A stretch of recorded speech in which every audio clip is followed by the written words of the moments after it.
반갑습니다, 여러분.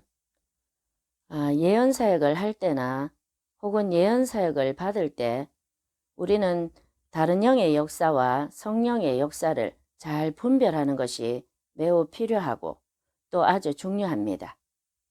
이 분별에 대해서는 한꺼번에 모든 것을 다 말씀드리고 다 다룰 수는 없기 때문에 여러분들은 지성소 TV를 통해서 조금씩 알아가시고 계속해서 유익을 받으시기 바랍니다. 오늘 내용은 특별히 지난번 영상 무당의 영과 예언의 영의 미세한 분별법이라는 영상과는 사뭇 반대로 느껴지실 수도 있습니다. 그러나 올바른 예언의 분별이라는 면에서는 오히려 상충되는 것이 아니라 일맥상통하는 그런 내용입니다. 왜냐하면 무당의 영과 예언의 영의 분별법에서 말씀드렸지만 우리가 예언을 분별하는 가장 최종적이고도 성경적인 기준은 바로 신명기 18장 22절 말씀, 만일 선지자가 있어 여호와의 이름으로 말한 일에 증언도 없고 성취함도 없으면 이는 여호와께서 말씀하신 것이 아니요 하는 그 말씀이 바로 올바른 예언의 최종적인 기준이 되기 때문입니다. 다시 말해서 정말로 예언의 영인 성령께서 주시는 예언이라면 그 일이 실제로 이루어진다는 말이죠. 그런데 여기서 한 가지 중요한 것은 다른 영에 의해서 역사하는 예언이 아니라 진짜 예언의 영, 성령에 의한 예언이라면 우리의 태도에 따라서 큰 유익을 받을 수도 있고 못 받을 수도 있다는 것입니다. 그러므로 1차적으로는 우리가 예언을 분별하는 것이 매우 중요하고 그 다음으로 정말 성령께서 주시는 예언이라면 받아들이는 태도 또한 매우 중요하다는 말씀입니다. 오늘은 바로 이것에 대해서 다루려고 합니다. 저의 영상 무당의 영과 예언의 영의 미세한 분별법이라는 영상 내용과 더불어서 오늘 영상의 내용에 대해서 균형 있게 받아들이시길 축복합니다. 자, 그럼 본격적으로 시작하겠습니다. 제가 저의 영상 무당의 영과 예언의 영의 미세한 분별법이라는 영상에서 한번 말씀드렸지만 하나님은 무조건 우리가 좋아하고 우리 입맛에 맞는 음성만 주시는 분이 아닙니다. 우리를 세우시기 위해서 위로와 권면의 음성도 주시지만 역시 마찬가지로 우리를 바로 세우시기 위해서 책망이나 경고의 음성도 주십니다. 요한계시록 2장과 3장에 보면 하나님의 7교회에 대해서 하나님께서는 칭찬도 하시지만 책망이나 경고도 주십니다. 그때 당시에 하나님의 경고를 받은 7교회의 반응은 과연 어땠을까요? 그리고 만약에 여러분들께서 하나님께 이런 책망을 받으신다면 여러분들은 과연 어떻게 반응하시겠습니까? 성경에 기록되지는 않았지만 제가 추측해 보건대 계시록의 7교회의 반응이나 오늘날 우리들의 반응이나 아마 비슷하지 않을까 생각을 해봅니다. 왜냐하면 성경은 시대를 초월해서 우리 인간들의 삶에 대한 태도나 믿음의 모습들이 그대로 투영된 것이 바로 성경이기 때문입니다. 세월은 변해도 사람들의 삶에 대한 태도나 믿음의 반응들은 그때나 지금이나 똑같습니다. 성도라면 누구나 공감하겠지만 성경을 읽다 보면 시공간을 초월해서 성경 속 인물들의 상황이 마치 내 얘기 같고 공감이 될 때가 수도 없이 많습니다. 왜냐하면 하나님의 말씀은 살아있어서 우리의 혼과 영과 관절과 골수를 찔러 쪼개며 우리 마음의 생각과 뜻까지 판단하시기 때문에 그런 것이죠.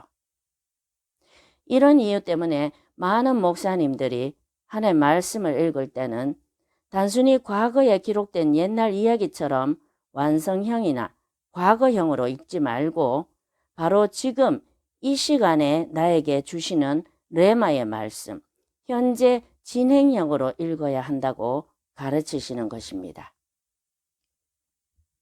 이것은 예언이나 축사 같은 사역을 받을 때도 마찬가지입니다.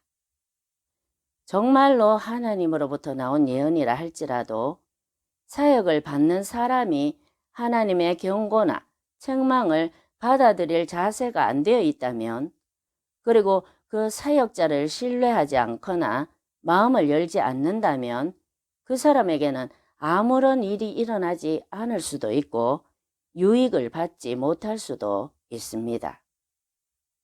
왜냐하면 하나님의 능력이 아무리 강력해도 우리에게는 자유의지라는 게 주어졌기 때문에 자기 의지를 가지고 받아들이지 않는 사람에게는 간혹 하나님께서 불가항력적으로 견인하시는 경우가 있기는 하지만, 그러나 하나님께서는 사람의 자유의지를 억지로 거슬러서 역사하시지는 않습니다.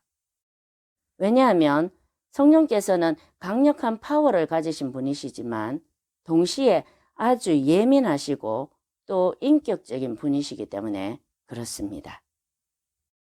예전에 제가 아는 사모님 한 분한테서 한밤중에 전화가 온 적이 있었습니다. 그 사모님은 저희 부부에게 나중에 말할 테니 누구인지는 묻지 말고 무조건 주님 앞에 어떤 성도 한 사람을 올려봐 달라고 부탁했습니다. 저희 부부는 그 사모님이 워낙 다급하게 부탁을 하셨던지라 자초지종을 듣기 전에 일단 하나님께 그 성도 한 사람을 올렸습니다. 그랬더니 저희 부부 둘 다에게 거의 비슷한 환상을 보여주셨습니다. 집 건물이 완전히 무너진 게 보이고 한 사람이 그 무너진 집 건물 안에서 무슨 서류 같은 걸 찾느라고 혈안이 되어 있는 그런 환상이었습니다.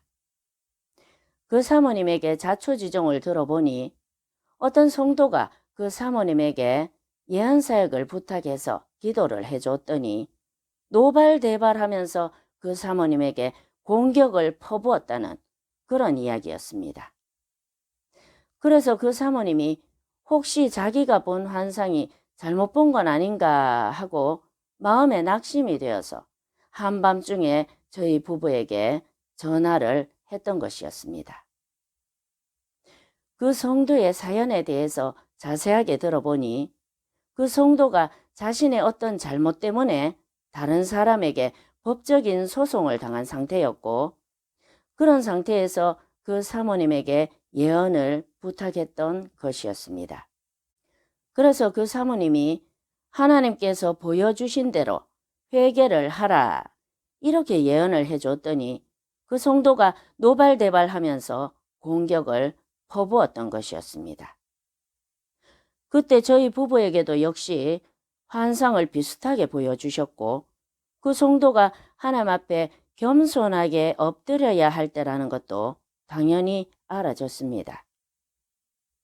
그 후에 우연히 그 성도에 대한 소문이 들려왔는데 그 성도가 그 후에도 여전히 자신의 잘못을 회개하지 않고 맞고소를 하기 위해 이곳저곳 예언사역자를 찾아다니면서 예언을 받았다고 합니다. 한동안 그렇게 하더니 결국은 그 성도의 남편이 먼저 뇌졸중으로 중환자실에 들어가고 얼마 지나지 않아 하나 있는 아들마저도 교통사고로 중환자실에 들어가고, 그래도 계속해서 자신의 뜻을 굽히지 않고 법적인 소송을 하고 맞고소를 하다가 결국은 자기 자신도 교통사고로 병원에 입원을 했다는 그런 소식이었습니다. 저희 부부에게 보여주셨던 것처럼 집안이 완전히 무너진 거죠. 저는 그 성도가 누구인지도 모르고 얼굴도 한번 보지 못했습니다. 그러나 그 성도가 어떤 식으로 행해야 하는지에 대해서는 하나님께서 보여주셔서 잘 알고 있었습니다. 제가 여기서 말씀드리려고 하는 것이 예언사역자의 말을 안 들으면 저주를 받는다. 이런 저급한 말들을 하려고 하는 것이 아니라 하나님의 말씀이나 하나님의 역사하심에 대한 성도들의 반응이나 자세 이런 것들에 대해서 말씀드리는 것입니다. 하나님은 우리의 자유의지를 무시한 채로 강제로 불을 때리고 꼼짝 못하게 만들어서 회개를 억지로 받아내거나 억지로 우리를 변화시키거나 싫어하는데도 강제로 은혜를 때리거나 그렇게 하시지 않습니다. 간혹 불가항력적으로 견인하시기도 하지만 그러나 하나님의 뜻 가운데서 불가항력적으로 역사가 일어나는 경우는 아주 소수이고 또 불가항력적으로 견인해 가시는 경우라 할지라도 계속적으로 그렇게 이끌어 가시는 것이 아니라 우리 스스로 하나님 앞에 겸손해지고 우리의 의지로 하나님을 찾고 구하고 따를 수 있을 때까지 기다려 주시는 게 바로 하나님께서 역사하시는 방법입니다. 하나님의 경고나 책망을 받을 자세가 안 되어 있으면 역사하지 않으십니다. 오늘 영상에 대해서 균형을 잘 잡으셔서 받아들이시길 바랍니다. 여러분 모두 늘 하나님 앞에 겸손하심으로써 스스로 하나님을 찾고 구하고 자유의지를 하나님께 순복시켜 나가시는 저와 여러분 되시길 예수님 이름으로 축복합니다.